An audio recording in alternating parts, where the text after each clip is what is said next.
Alright guys, so today we're going to take what we learned the last 2 days and take it one step further. So just to review, in the lab on Tuesday, you looked at the relationship between the angle of impact and the shape of the blood drop. Then yesterday, we drew what we call the point of convergence of the blood spatter. Now today, we're going to go in reverse, and we're going to determine the angle of impact based on the shape of the blood drop. Okay? So, we're going to review the lecture notes, and then we're going to do the second half of this packet, the blood spatter analysis. And then we're going to do some calculations. So starting on the lecture notes, this is slide 34. You can see here, this is the directionality of the blood stain. So just to review, remember if blood falls straight down, it's going to be a 90-degree angle. And if we get this teardrop shape or this long blood drop, we know not only was it less than 90 degrees, it came in, right? It came in at an angle, but we also know that this teardrop is in the direction that it traveled. Okay, and that's what we looked at yesterday. Well, today, we're going to take the length, so the length of this blood drop, and the width, and based on those two measurements, we can actually tell at what angle it traveled. And you can actually see that here. This blood drop is a circle, and the width and length are the same distance. Okay, so we know it traveled at 90 degrees. It came straight down.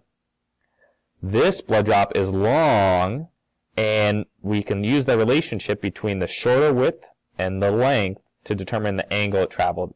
Now, it's important when we do that, we're going to ignore this little tail here. So you're just going to kind of find this oval, and that's what you're going to measure. So it's going to be a little interpretation here. Well, how we do that is we look at this formula. Okay, it all has to do with triangles. So basically, due to the width of the blood drop, that's going to match the base of the triangle. And the length of the blood drop, well, that's going to match our length of the triangle. And we can basically determine this angle with a little formula, a little geometry. Okay?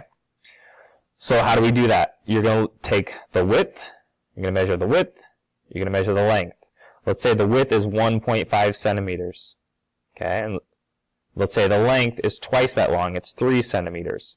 Well, our formula is that the sine of the angle is equal to the width over the length. So it's going to be the sine of 1.5 over 3. Okay? Now, if we want to get the angle by itself, we take the inverse sine. So the inverse sine of 1.5 over 3 is equal to the angle. So the angle equals the inverse sine of those two numbers. 1.5 divided by 3, well, that's 0.5. So the inverse sine of that number is equal to the angle. So the angle is 30 degrees. Okay, I'll show you how you do that on your calculator. Okay, I'm just using the calculator on my phone. Okay, and I'm going to flip it sideways. When I flip it sideways, it's going to give me a little bit more advanced angle. So I'm going to take these two numbers and plug them in. 1.5 divided by 3. Okay, 1.5 divided by 3 equals 0.5. Now to find the inverse sine, you're going to find the second button. Make sure you hit that second button. Okay? And then you're going to find the sine down here turns into sine with a negative 1. Okay, so that's the inverse sine. When you hit that, it's going to give you the angle 30 degrees, which is what we got here. Okay? So let's do some practice with that. You're going to go to your blood spatter analysis packet. Go ahead and flip, okay, past the examples we did yesterday to the examples for today. Okay, and you're going to want to read this description here. It describes what we're going to do. So remember, here's our formula. The sine of the angle is equal to the width over the length. So if we measure this first blood drop, you're going to get your ruler. Okay, in science, we always measure in centimeters. So find your centimeters. Okay. You're going to measure the width. We find the width is 2.5 centimeters, and the length is also 2.5 centimeters. You can see that here. So 2.5 divided by 2.5 is 1. The units are going to cancel. So width divided by length, 2.5 divided by 2.5 is equal to 1. So now we plug that into our formula. The sine of our angle is equal to 1. So now if we want to get the angle by itself, we take the inverse sine. Well, the inverse sine of 1 is 90 degrees. Right? We know this blood drop is circular, so it traveled at a 90-degree angle. I'm going to do that on my calculator. Okay? Flip it sideways. Okay, hit clear. 2.5 divided by 2.5 equals 1. Okay? Second sine, I already hit second, so I don't need to hit it again, is 90. Go ahead and pause the video and do that right now on your calculator. Make sure you get the same thing. Okay, make sure you pause that video and practice this on your own. The goal here is that you can do this on your calculator. Okay, whatever type of calculator you have might be a little different. Okay, then we're going to do the next one together.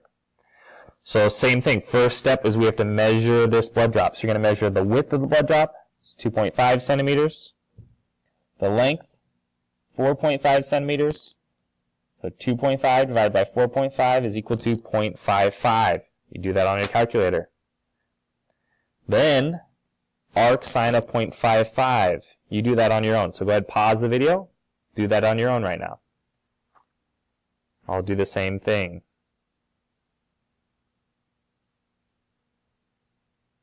Okay, it's really important. I want you to try this first. And you check your work. 33.748. We're going to round that, okay, to 34 degrees. Why 34 degrees?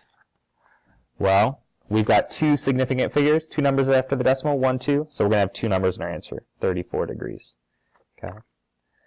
33.748, right? If we look at the 7, 7's going to round the 3 up to 4. Okay, now let's do this last one. Again, we measure the length. It's we measure the width. It's 2.5 centimeters. The length is 5.7 centimeters. 2.5 divided by 5.7. Go ahead, pause. Do this on your own on your calculator.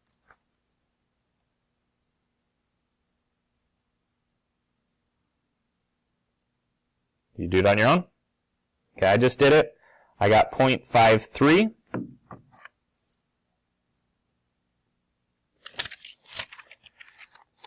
Now, if we want to figure out the angle at which that traveled, we have to again do the inverse sine, the arc sine. Go ahead and do that on your own right now.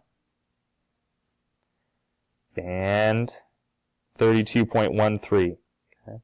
32.13 is going to round down to just 32 degrees. Okay. Once you do these, you've got some practice problems with a little scenario. Okay, a little scenario and some practice problems. And then a whole sheet of practice work. Okay, this is just all practice. On these, it's important, remember, width, okay, like on this drop here, width is going to be this direction because the blood drop is traveling down. Here for this blood drop, it's traveling in this direction, so width is going to be here. Length is always longer. Okay, if you don't do it that way, you're going to get some funny numbers. Okay, good luck today. Have fun.